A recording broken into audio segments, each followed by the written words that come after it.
Vamos lá que é hora de trabalhar. Vamos trabalhar porque o trabalho enobrece. Não, peraí, nobre não trabalha. Quem trabalha é o servo. Então trabalho servicia?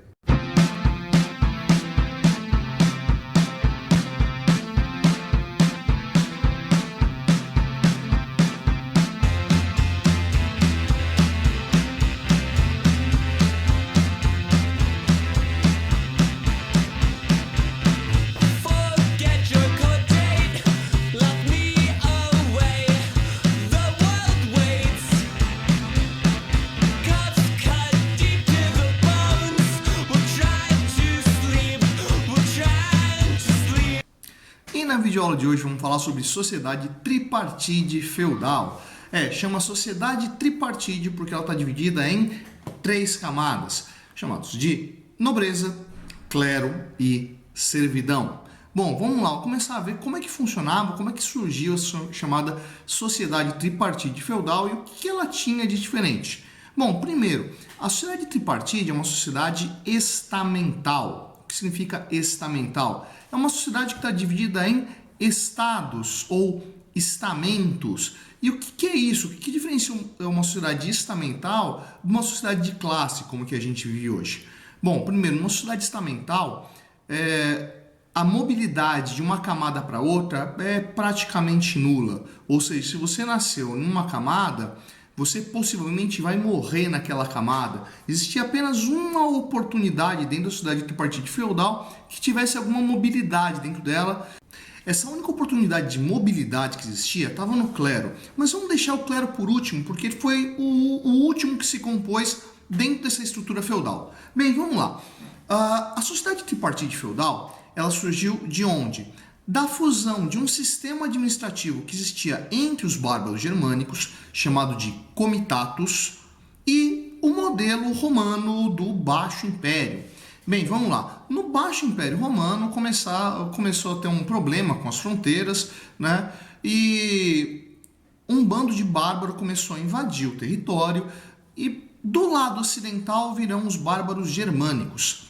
Como é que os bárbaros germânicos viviam? Nesse sistema que eu estava chamando de comitatus. O que é isso? Bom, basicamente a ideia é o seguinte. A sociedade está dividida entre aqueles que são guerreiros e aqueles que são camponeses.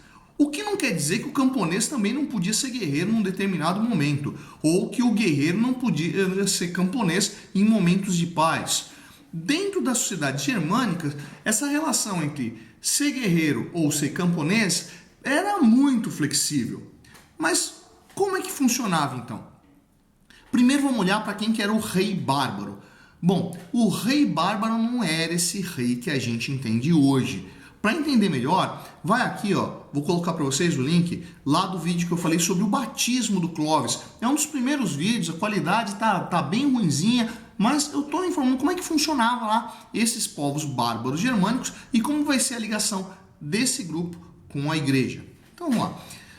Grossamente falando, o rei bárbaro era o sujeito que era o melhor estrategista, era o melhor guerreiro, e ele não tinha nenhum poder hereditário e tampouco esse poder era vitalício, né? Enquanto ele fosse o melhor dos guerreiros, esse cara era o rei.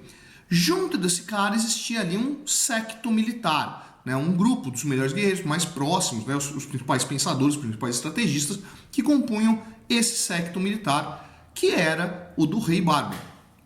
O resto da população era camponesa. Bem, para a lógica do comitatus, todas as terras que estavam no reino bárbaro pertenciam ao rei, né? E o rei permitia com que essas pessoas vivessem nessas terras e da produção deles eles contribuíam para que o rei mantivesse as suas tropas. Então, retomando, nessa sociedade dos bárbaros germânicos existe quem? O rei e os guerreiros que protegem os camponeses e os camponeses que alimentam o rei e os guerreiros. Dentro do Império Romano existia o quê? Existia a igreja cristã.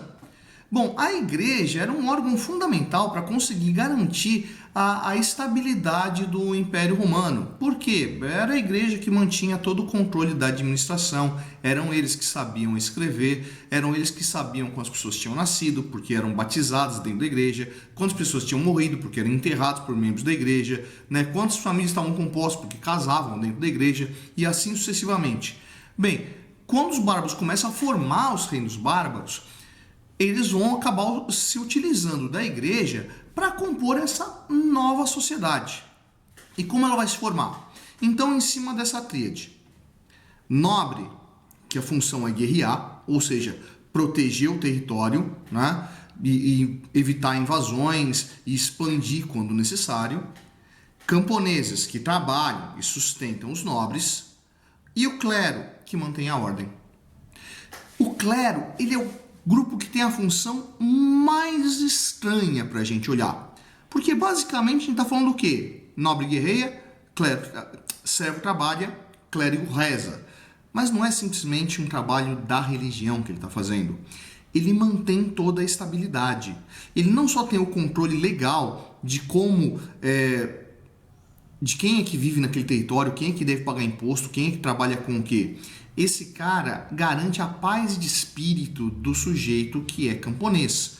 Ou seja, ele garante que esse sujeito, apesar de todo o sofrimento que ele está tendo, ele tem um futuro promissor, que é o quê? Quando morrer, ele vai para o céu. Por quê? Ele pagou todos os pecados dele na terra porque ele está tendo uma vida miserável. Coitado do nobre, que tem que ir para a guerra e por isso está exposto ao pecado da ira. Coitado do nobre, né, que recebe lá muita comida e por isso está exposto ao pecado da gula e assim sucessivamente. Então ser camponês é algo muito legal. Geralmente quando a gente olha para essa sociedade, o que a gente acaba entendendo? A nobreza e o clero estão por cima, estão no comando, enquanto o servo está lá sofrendo, está vivendo uma vida miserável.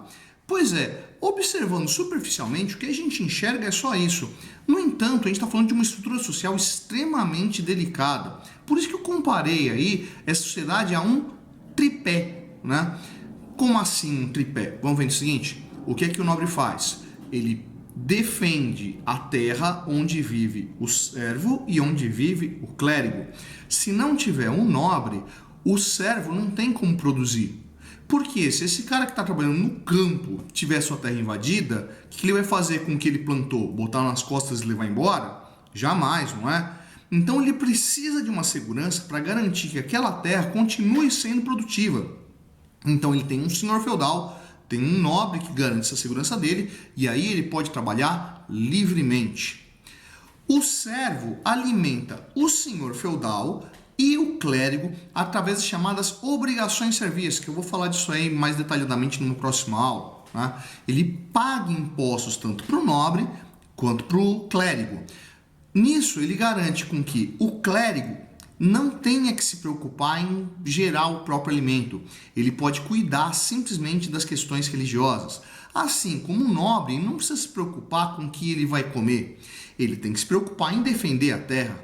Aliás, o que o servo paga para o nobre é para garantir inclusive a sua sobrevivência. Por quê? Em casos de grandes crises, dado a pestes, a pragas, a verões muito quentes, muito secos, ou excesso de chuva, ou seja lá o que for, a sobra de alimento que os senhores estocaram serve para garantir a sobrevivência do clérigo. Ele abre os celeiros e distribui essa comida, porque não adianta nada você ter um feudo se os seus servos estão todos mortos. Você percebeu então que é uma relação extremamente delicada? Se qualquer um desses caras falhar, rui a sociedade inteira. Se não tiver o servo para alimentar, acabou. Se não tiver o nobre para proteger, acabou. Se não tiver o clérigo para manter a ordem, manter a calma social, acabou a sociedade. Então as três camadas estão se apoiando o tempo todo, o que vai garantir a sobrevivência de todo mundo. Se alguma delas não estiver de acordo, ferrou. E aí, curtiu a aula de hoje? Aprendeu mais essa? Se curtiu, vai lá embaixo, dá um curtir, indica para os seus amigos. Não curtiu, vai lá embaixo, dá um descurtir e indica para os seus inimigos. Essa foi a Cristina do Cetone, eu sou o professor Fábio e você deveria estar estudando.